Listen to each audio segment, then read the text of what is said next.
நல்லவை கேட்போம் நமது சேனலில் பெரியவர்களை மதிக்காமல் போனால் என்ன ஏற்படும் என்பதை பற்றி கேட்போம். மகரிஷி மகாலட்சுமியினுடைய பெருமைகளை எல்லாம் மைத்திரேயருக்கு சொல்கிறார். அப்பொழுது மகாலட்சுமியும் பகவானும் ஒரு சொல்லும் பொருளும் போலே இருக்கக்கூடியவர்கள். அர்த்தோ விஷ்ணுகு இயம் வாணி அப்படின்னு ஒரு சொல்லினுடைய அர்த்தமாகவும் சொல்லாகவும் இருக்கக்கூடியவர்கள் அப்படின்னு சொல்லி, ஆண்களுக்கு புருஷர்களுக்கு எஜமானனாக பகவானும், ஸ்திரீகளுக்கு பெண்களுக்கு எஜமானியாக பிராட்டி மகாலட்சுமியாக இருவரும் இரண்டு விபூதிகளையும் ஆள்கிறார்கள் அப்படிங்கிறத சொன்னார். இதுக்கு மேலே அந்த மகாலட்சுமியினுடைய சம்பந்தத்தினால தான் பகவானுக்கே ஒரு ஏற்றம் அப்படிங்கிறத பெரியவர்கள்லாம் அனுபவிக்கிறார்கள். ஸ்ரத்தையா தேவோ தேவத்துவம் அஸ்னுதே அப்படின்னு சொல்லக்கூடியது. அதாவது தேவன் இல்லாததான ஸ்ரத்தையாகிற, அதாவது தேவன் என்பவன் ஸ்ரத்தை என்று சொல்லக்கூடியதான, ஸ்ரத்தான்னு சொல்லக்கூடியதான மகாலட்சுமியினுடைய சம்பந்தத்தினால தான் அவனுக்கு மேன்மை ஏற்படுகிறது அப்படிங்கிறத சொல்கிறார். அதனால் இங்கே காளிதாசன் கூட சொல்லும் பொருளாகமாக இருக்கக்கூடியவர்கள் அப்படின்னு பரமசிவனையும் பார்வதியும் அவர் ஸ்தோத்திரம் பண்ணுறார்.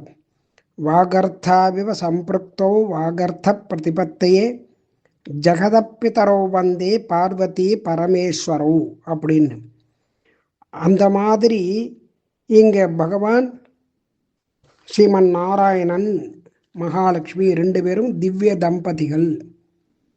அதை ஒருத்தர் சொல்லாகவும் ஒருத்தர் பொருளாகவும் இருக்கக்கூடியவர்கள் என்பதை சுவாமி தேசிகன் கூட திருச்சின்ன மாலையில் அழகாக சாதிக்கிறார். திருவுரையாய் தாம் பொருளாய் நிற்பார் வந்தார் அப்படின்னு. திருனா மகாலட்சுமி, உரையாய்னா சொல்லாய், தாம் புருஷோத்தமனான எம்பெருமான், பொருளாய் அர்த்தமாய் நிற்பார் அப்படின்னு ரெண்டு பேரும் சொல்லும் பொருளுமாக அர்த்தமுமாக இருக்கிறார்கள் என்று கூறுகிறார்.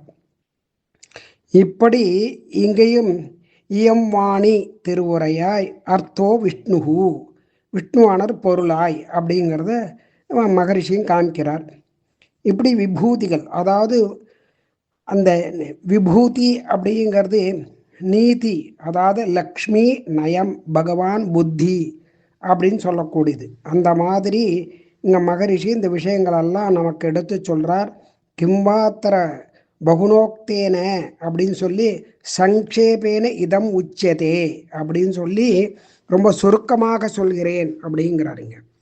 தேவ ஜாதி, திரியக் ஜாதி, மனுஷ ஜாதி இப்படியெல்லாம் இருக்குது. இதில் இருக்கக்கூடியதான ஆண்பால் பெண்பால் அப்படின்னு சொல்லக்கூடியதான இந்த புருஷர்களுக்கு ஆண்பால் இனத்திற்கு பகவான் விபூதியாகவும், அதாவது எஜமானனாகவும், அந்த விபூதிக்கு லக்ஷ்மி ஸ்திரீகளுக்கும் அப்படின்னு ரெண்டு பேரும் சேர்ந்து தான் இந்த சம்சாரங்கிறதான லோகத்தெல்லாம் ஆண்டு வருகிறார்கள் அப்படின்னு சொல்கிறார்.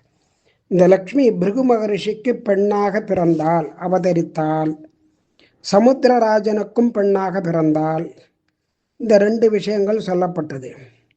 இதில் அவதாரத்தினுடைய ரகசியம், அதாவது மகாலட்சுமியுடைய அவதார ரகசியத்தையும் சொல்கிறார். அது காஷ்யபர் மரீச்சிக்கு சொன்னதாக, காஷ்யபருடைய பிதாவான மரீச்சி அப்படிங்கிறவர் சொன்னார். அதை நான் கேட்டுண்டேன் அப்படிங்கிறது சொல்கிறார். காஷ்யபருடைய பிதா மரீச்சி, அந்த மரீச்சி எனக்கு சொன்னார், அதை நான் உனக்கு சொல்கிறேங்கிறார் இங்கே மகரிஷி.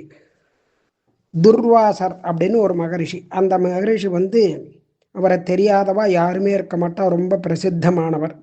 அவர் ருத்ரமூர்த்தியினுடைய அம்சமானவர். அதனால் கோபம் உண்டு, பொறுமையும் கிடையாது.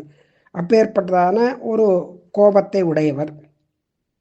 அவர் ஒரு சமயம் ஒரு பித்தர் போல வேஷம் போட்டுண்டு எல்லா இடத்துல அப்படியே சஞ்சாரம் பண்ணின்னு வந்தார். இந்த பகவத் பக்தர்கள் அப்படின்னு சொன்னாலே அவளை பித்தர் அப்படின்னு சொல்கிறது உண்டு.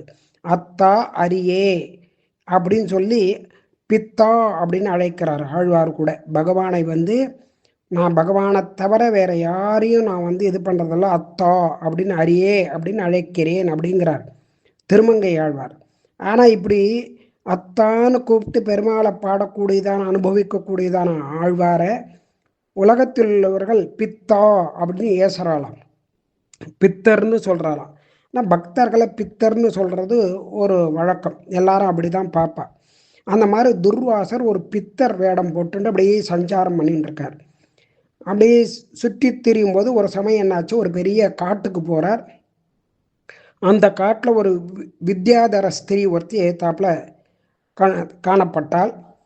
அவள் கையில் ஒரு அழகான பூமாலை இருந்தது.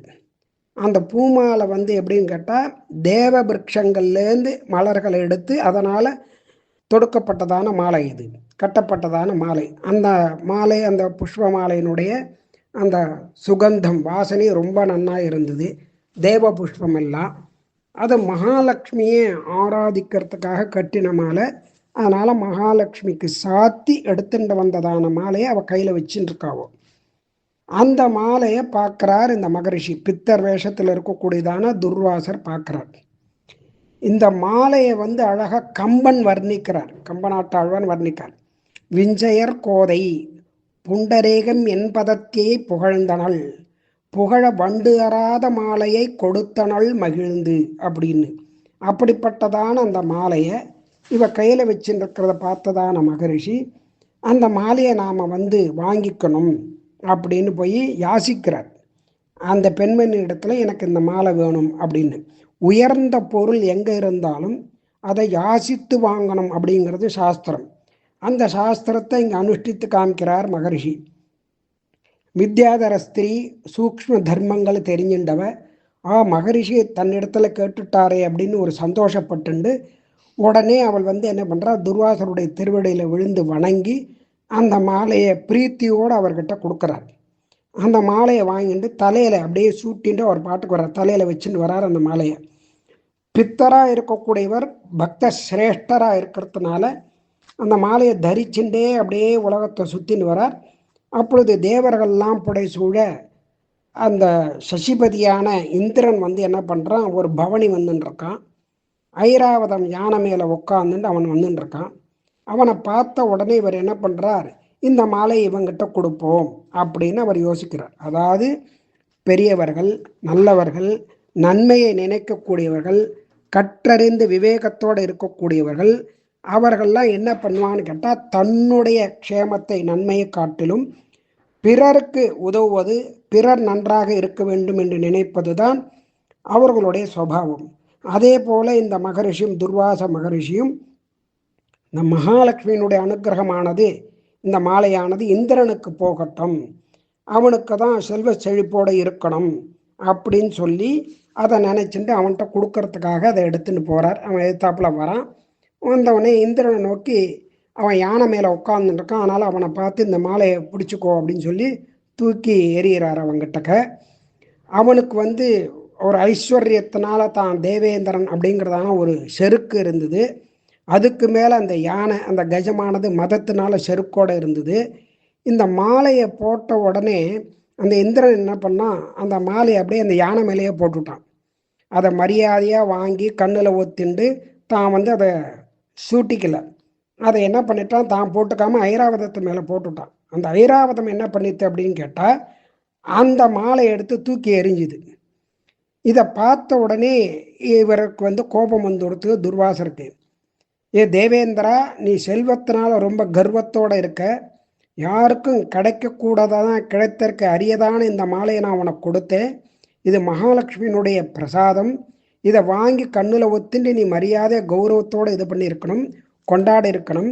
நீ அப்படி பண்ணலை, இது மகாபிரசாதம் அப்படின்னு சொல்லி வாங்கியிருக்கணும், அதையும் நீ வாயால் சொல்லலை, இப்படி நீ வந்து அவமதிச்சிருக்க அப்படின்னு சொல்லிட்டு, இனிமே உனக்கு 3 லோகத்திலையும் இந்த செல்வமானது அழிஞ்சு போயிடும், செல்வமே இருக்காது அப்படின்னு சொல்லி ஒரு சாபத்தை கொடுத்துடுறார். அதனால தான் பித்தர்களாக இருந்தாலும், சித்தர்களாக இருந்தாலும், பெரியவர்களாக இருந்தாலும், ஆச்சாரியர்களாக இருந்தாலும் அவர்களை மற்ற சாமானிய மக்களுக்கு சமமாக நினைக்கக்கூடாது. அந்த மாதிரி இந்த மகரிஷியை வந்து சாமான்யமாக இவர் நினச்சிட்டார் பித்தர் என்று தேவேந்திரன். அதனால் ஏற்பட்டதான ஒரு சாபம், செல்வம் எல்லாமே அழிந்து போய்விடும் அப்படின்னு ஒரு சாபத்தை கொடுத்துடுறார். மற்றவை நாளை கேட்போம்.